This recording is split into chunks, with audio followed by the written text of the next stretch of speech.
तो आप लोगों के लिए क्लास 10th का जो चैप्टर नंबर 2 है, जो मानव और रंगीन संसार, उस चैप्टर का ऑब्जेक्टिव लेकर आ गए हैं। इस ऑब्जेक्टिव को लगाइए और पूरा 100% एग्जाम में यहीं से आएगा। ठीक है दोस्त, चलिए स्टार्ट करते हैं। और इसका PDF चाहते हैं तो हमारे टेलीग्राम पे जुड़ जाइएगा। चलिए क्वेश्चन नंबर 1 देखिए दोस्त, मानव नेत्र का कौन सा भाग प्रकाश को भीतर प्रवेश करता है? ध्यान देखिएगा।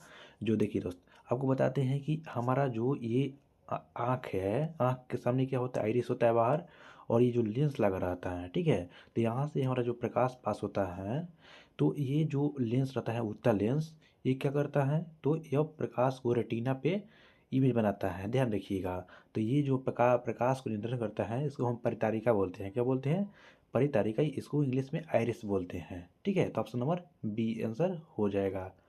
क्वेश्चन नंबर 2 देखिए, मानव नेत्र में प्रतिबिंब कहाँ बनता है? अभी पता है बाबू, ठीक है।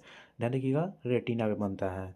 यहाँ पे आँख हो जाएगा, और यहाँ पे जो बनता है उत्तल लेंस होता है। ठीक है, तो यहाँ से यहाँ हमारा परितारिका बनता है। ध्यान रखिएगा, यहाँ पे एक ब्लाइंड स्पॉट होता है, यहाँ पे कुछ नहीं बनता है। ध्यान रखिएगा। सबसे अच्छा प्रतिबिंब कहाँ पे बनता है? तो येलो स्पॉट पर, मतलब कि येलो स्पॉट पे बनता है। ध्यान रखिएगा। ठीक है, देखिए मानव नेत्र का लेंस किस प्रकार का होता है? तो ध्यान रखिए बाबू, जो मानव लेंस होता है तो उत्तल लेंस होता है। अभी पता है उत्तल लेंस होता है। देखिए उत्तल लेंस ऐसे होता है, और अवतल लेंस कैसे होता है बाबू? ध्यान रखिएगा, ऐसे अवतल लेंस होता है। देखिए आगे चलते हैं। जो परितारिका होता है आइरिस का मुख्य कार्य क्या होता है? ये बताया है कि प्रकाश को नियंत्रण करता है। ठीक है, हमारी आँख में लाइट कितना जाना चाहिए, कितना नहीं जाना चाहिए, ज़्यादा आँख में लाइट ना पड़े, इसको नियंत्रण कौन करता है? तो आइरिस करता है। ठीक है, देखिए आगे चलते हैं। मानव नेत्र की जो सामान्य निकट दूरी कितनी होती है?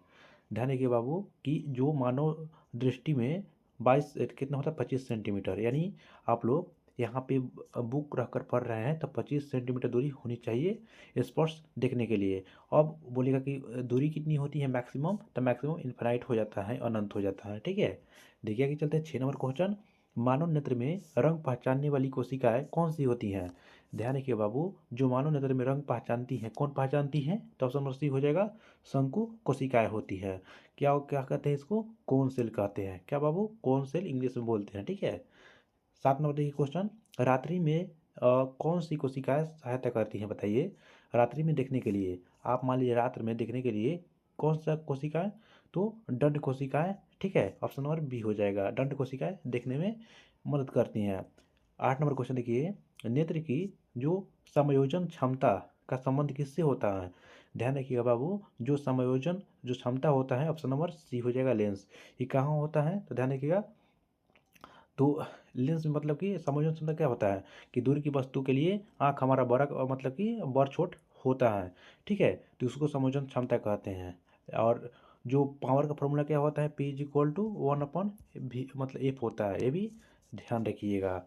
ठीक है, आगे चलते हैं। निकट दृष्टि दोष से पीड़ित व्यक्ति, मान लीजिए निकट दृष्टि दोष मतलब कि निकट बोल रहा है, यानी निकट का ही वस्तु मतलब दिखाई देगा, दूर का वस्तु दिखाई नहीं देगा। ऑप्शन नंबर बी हो जाएगा, दूर की वस्तु दिखाई नहीं देती है बाबू। इसको हम क्या बोलते हैं? मायोपिया बोलते हैं। ठीक है, देखिए आगे चलते हैं। निकट दृष्टि दोष को ठीक किया जाता है। बताइए, निकट दृष्टि दोष को देखिए, निकट निकट 3 अक्षर है यहाँ पे, तो देखिए अवतल क्या हो जाएगा? अवतल हो जाएगा। ठीक है, क्या हो जाएगा? ऑप्शन नंबर बी हो जाएगा, क्या हो जाएगा? अवतल। देखिए बाबू आपको ट्रिक बताते हैं, भुलाना नहीं है। ठीक है, देखिए निकट बोलेगा ना, निकट। ठीक है, 3 अक्षर हैं, तो ध्यान रखिएगा क्या हो जाएगा? अवतल, अवतल 4 अक्षर आता है। क्या? निकट 3 अक्षर, अवतल 4 अक्षर हो जाएगा। ठीक है, और ऐसे ही बोलेगा कि दूर दृष्टि दोष को पीड़ित व्यक्ति, तो ध्यान रखिएगा, दूर का वस्तु दिखाई देता है, लेकिन पास की वस्तु नहीं देख पाता है दूर दृष्टि दोष में। ठीक है ना, इसमें कौन सा लेंस लगाया जाता है? तो यहाँ पे क्या है? दूर। ठीक है, यहाँ पे तो 2 अक्षर का है, तो जो लेंस लगेगा 3 अक्षर का लगेगा। ठीक है, ये क्या हो जाएगा? उत्तल लेंस लगता है। ठीक है, 2 अक्षर 3 अक्षर, वहाँ पे क्या था? तो निकट अवतल। ठीक है, ध्यान रखिएगा। देखिए बाबू आगे चलते हैं। 13 नंबर क्वेश्चन, श्वेत प्रकाश में कितने रंग होते हैं? तो ध्यान रखिएगा, श्वेत प्रकाश में ऑप्शन नंबर सी हो जाएगा, 7 रंग होता है। यहाँ पे मान लीजिए कि यहाँ पे कोई प्रिज्म है, और प्रिज्म से कोई हम यहाँ से पास कराते हैं लाइट, तो 7 रंगों में टूट जाता है। ठीक है, सबसे कम कौन मुड़ता है? Red colour. सबसे कम मुड़ता है, सबसे ज़्यादा कौन मुड़ेगा? तो बैगनी वॉलेट होगा, वो मुड़ेगा। ठीक है, ध्यान रखिएगा। देखिए श्वेत प्रकाश का विभाजन कहलाता है। अभी यह जो एक ही है विभाजन ही है। ठीक है, तो इसको क्या कहते हैं? तो ध्यान रखिएगा, इसको हम वर्ण विक्षेपण बोलते हैं। क्या बोलते हैं?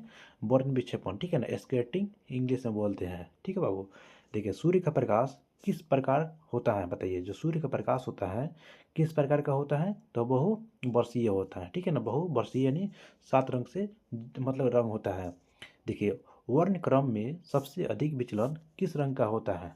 देखिए बाबू वही बताएं कि यहाँ पे जो ट्रायंगल है, ठीक है, ये क्या बोलते हैं? प्रिज्म बोलते हैं। ठीक है, यहाँ स्लाइड पास कराएंगे तो सबसे कम विचलन किस में हो जाएगा? तो ऑप्शन नंबर डी हो जाएगा, बैगनी। सबसे ज़्यादा विचलन बैगनी का होता है, सबसे कम रेड का हो जाएगा। ठीक है, तो ध्यान रखिएगा। वर्ण क्रम में सबसे कम विचलन किस में होता है? तो ध्यान रखिएगा, ऑप्शन नंबर डी हो जाएगा। ठीक है, ऑप्शन नंबर डी लाल का हो जाएगा बाबू। ठीक है, देखिए इन धनुष बनाने में किसका प्रयोग करते हैं? तो ध्यान रखिएगा, प्रवर्तन, अपवर्तन, विक्षेपण सबका प्रयोग हम करते हैं। ठीक है, ये चैप्टर हम लाइट वाला में भी पढ़ा चुके हैं। आप लोग लाइट प्रकाश चैप्टर नहीं देखे हैं तो ऑब्जेक्टिव है, देख लीजिए। ठीक है, उसमें भी सारा क्वेश्चन डाउट में क्लियर कराया है। आपको कोई डाउट होगा तो कमेंट कीजिएगा। मानव नेत्र बनाने वाला प्रतिबिंब कैसा होता है? जो मानव नेत्र बनता है तो वास्तविक होगा, उल्टा होगा। कल भी बताए थे, जहाँ वास्तविक दिखाई दे वहाँ पे हमेशा हमेशा उल्टा ही होगा। ठीक है बाबू, ध्यान रखिएगा। चलिए आगे चलते हैं। नेत्र की क्षमता जिसमें वह दूरी की वस्तुओं को देख सकता है, बताइए। दूर की वस्तु को देख सकता है तो उसका बोलते हैं समायोजन बोलते हैं। ठीक है बाबू, समायोजन। चलिए आगे चलते हैं 21 नंबर क्वेश्चन पे। दृष्टि तंत्रिका का कार्य क्या होता है? जो दृष्टि तंत्रिका होती है उसका जो कार्य होता है मस्तिष्क तक संदेश तक पहुंचाना। देखिए बाबू, आपको हम बताते हैं। मान लीजिए कि यहाँ पे क्या होता है, ये आँख हो गया, मानव आँख हो गया। ठीक है, यहाँ पे मानव आँख हो गया। यहाँ पे बाबू क्या होता है, उत्तल लेंस लगा रहता है। यहाँ से लाइट आ गया, लाइट जाएगा और सीधे कहाँ पर प्रतिबिंब बनाएगा? यहाँ पर रेटिना पे प्रतिबिंब बनाता है। यहाँ से एक नर्व निकला रहता है, नस निकला रहता है, यह हमारे माइंड को सिग्नल सिग्नल देता है। ठीक है ना, दिमाग में सिग्नल देता है। ठीक है बाबू, इसी को हम क्या बोलते हैं? दृश्य तंत्रिका बोलते हैं। ठीक है, तो ये हमारे माइंड को संदेश पहुंचाता है कि कैसा दिखाई दे रहा है, कैसा नहीं दिखाई दे रहा है। ठीक है, तो वही होता है नर्व तंत्रिका। चलिए आगे चलते हैं। नेत्र में कौन सा भाग प्रकाश को सबसे पहले प्राप्त करता है? तो ध्यान रखिएगा, कौन है? कॉर्निया, बी होता है। इसके बारे में आपको बताते हैं। कोई भी व्यक्ति सुने होंगे कि कोई व्यक्ति अपना आँख दान में देता है। आँख दान में नहीं देता है बाबू, ध्यान रखिएगा, कॉर्निया ही दान में दिया जाता है। देखिए ये जो आप लोग यहाँ पे लेंस है, उत्तल लेंस, तो यहाँ पे क्या होता है, एक पतली सी चादर लपटी होती है जो कि ठीक है चमड़ी की होती है। ठीक है, ध्यान रखिएगा। जैसे कि आप लोग एक मोबाइल फ़ोन पे ऊपर से टेम्पर ग्लास देखे हैं ना, टेम्पर ग्लास लगाया जाता है, वैसे ही आँख पे एक ग्लास लगा रहता है, उसको हम कॉर्निया बोलते हैं। यही कॉर्निया को दान में दिया जाता है। ठीक है, ध्यान रखिएगा। चलिए बाबू आगे चलते हैं। कॉर्निया किस प्रकार का भाग है? तो ध्यान रखिएगा, एक क्या है, पारदर्शी है। हाँ, आप लोग ग्लास देखे होंगे, टेम्पर ग्लास, तो इस पार से उस पार दिखाई देता है, तो वही पारदर्शी का मतलब होता है जो भी वस्तु इस पार से उस पार दोनों पास दिखाई देते उसको हम पारदर्शी बोलते हैं। ध्यान रखिएगा। ठीक है, देखिए 24 नंबर क्वेश्चन देखते हैं। शंकु कोशिकाएं अधिक सक्रिय होती हैं। ध्यान रखिए बाबू, जो शंकु कोशिकाएं होती हैं अधिक सक्रिय होती हैं, क्यों? क्योंकि तेज प्रकाश में। तो कब? जब तेज प्रकाश होता है तो शंकु कोशिकाएं अधिक सक्रिय हो जाती हैं, यानी मुड़ जाती हैं। तो और जितना आवश्यकता होती है वही आँख में लाइट को प्रवेश कराती हैं। ध्यान रखिएगा। देखिए बाबू आगे चलते 25 नंबर क्वेश्चन। दंड कोशिकाएं अधिक सहायक होती हैं। जो दंड कोशिकाएं होती हैं किसमें? तो रात में अधिक। देखिए बाबू, यहाँ पे जो कौन कोशिकाएं होती हैं यानी शंकु, यह कब मतलब कि सक्रिय होती हैं? तो ध्यान रखिएगा, तेज प्रकाश में यानी दिन में होता है। कब? शंकु दिन में होगा, लेकिन जो दंड होगा, दंड रात में। ठीक है ना, ध्यान रखिए बाबू, कब? दंड रात को होगा, ध्यान रखिएगा। ठीक है, 26 नंबर क्वेश्चन में देखते हैं। मानव नेत्र की जो सामान्य दृष्टि दूरी क्या होती है, कहलाती है? तो ध्यान रखिएगा, इसको हम क्या बोलते हैं? निकट बिंदु कहते हैं। ठीक है बाबू, निकट बिंदु। 27 नंबर क्वेश्चन देखिए। रंगीन वस्तुएं दिखाई देती हैं क्यों? देखिए बाबू, जो रंगीन वस्तुएं होती हैं यह दिखाई देती हैं, ऑप्शन नंबर सी हो जाएगा, वे कुछ रंगों को परिवर्तित कर देती हैं। देखिए बाबू, आपको एक कंसेप्ट बताते हैं, ध्यान रखिएगा। देखिए क्या होता है, मान लीजिए कि आप यहाँ पे एक दर्पण लिए हैं, या मानी आप हैं, ठीक है यहाँ पे, और लाइट आता है सूर्य का प्रकाश, और सारा का मतलब इसमें लाइट आएगा तो 7 प्रकाश होगा, इसमें 7 मतलब 7 कलर होगा ना, यहाँ से आया और यहाँ पर रिटर्न हो गया, सातों का सातों रिटर्न हो गया, ठीक है बाबू। जब सातों रिटर्न हो जाएगा तो यह वाइट कलर दिखाई देगा, क्या होगा, वाइट कलर दिखाई देता है। लेकिन यहाँ पे लाइट आया और सातों रिटर्न नहीं हुआ, यहाँ पे लाइट आया और सातों इसमें ऑब्जर्व हो गया, यानी समा गया इसी में, तो ये ब्लैक कलर का हो जाता है, ठीक है। और देखिए आप लोगों को लाल लिखना है, तो मान लीजिए लाल कलर की कोई वस्तु है, यहाँ पे 7 प्रकाश आया, 7 कलर का प्रकाश आया, और यहाँ पे रिटर्न हो गया, ठीक है। तो रिटर्न जब होने के बाद में एक जो लाल यहाँ पे है, तो केवल लाल रह जाएगा और उस सबको रिटर्न कर देता है, ठीक है, ध्यान रखिएगा। चलिए आगे चलते हैं। काली वस्तु समझ ना आए तो कमेंट कीजिएगा बाबू, ठीक है।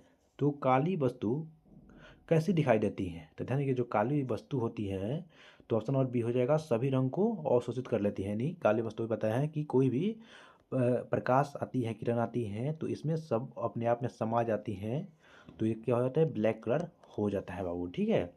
चलिए आगे चलते हैं। 28 नंबर क्वेश्चन देखिए, 29 नंबर, सफ़ेद वस्तु कैसे दिखाई देती है। अभी बताएं बाबू कि जो भी लाइट आया और सबको लाइट को बाहर फेंक दिया, वह सफ़ेद कलर दिखाई दे देगा, ठीक है ना, ऑप्शन नंबर सी हो जाएगा।